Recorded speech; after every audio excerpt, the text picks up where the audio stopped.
Chapter 3. The Descent. Elias didn't sleep. He sat in the dark, replaying the shopkeeper's words. The mirror doesn't give, it takes. But what had it taken? He still remembered the porch, the laughter, the warmth. He remembered Morales's voice, Ramirez's grin.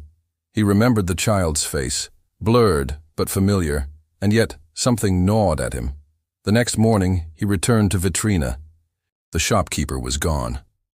The mirror stood alone, humming faintly, like a machine left running too long. Elias stepped forward. "Show me." The glass rippled. This time the reflection didn't show the porch. It showed Elias, his ideal self, standing in a hospital room. Ramirez lay in a bed, bandaged but alive. Morales sat beside him, laughing.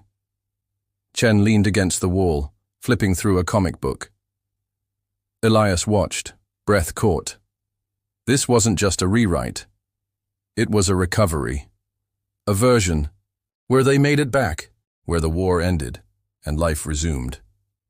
But something was wrong. The reflection turned toward the mirror, looked directly at Elias, and spoke. "You left us." Elias staggered back. "No, I stayed. I held Morales's hand. You left." The reflection repeated. "You ran." The hospital room flickered. Ramirez's bandages vanished. Morales slumped forward, blood pooling beneath him. Chen's comic book burst into flame. The reflection stepped closer. "You survived. We didn't. And you've been rewriting that ever since." Elias screamed. "That's not true!" The mirror went dark. Elias tore through his apartment that night. Journals, photos, discharge papers. He needed proof. Something to anchor him, but the photos were wrong. In one, he stood beside Ramirez, except Ramirez's face was blurred. In another, Morales's name was misspelled. Chen's sketchbook was missing entirely. He opened his journal. The bird Chen had drawn, the one Elias swore he'd saved, was gone. Just blank pages. His memories were unraveling. He returned to Vitrina again. The shopkeeper was waiting. "You lied," Elias said. "You said the mirror shows desire, but it's rewriting." "Me," she nodded. "Desire is the first cut, guilt is the second." "I didn't run." She didn't answer.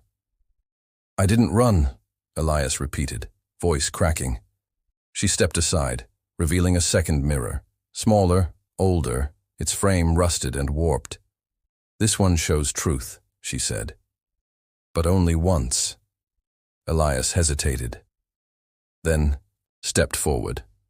The mirror showed the desert, the convoy, the blast, and Elias, running, not toward the wreckage.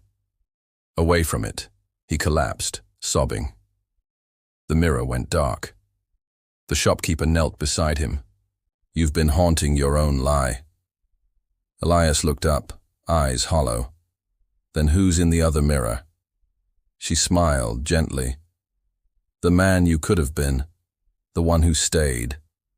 Behind them, the brass-framed mirror flickered, and Elias's reflection stepped out.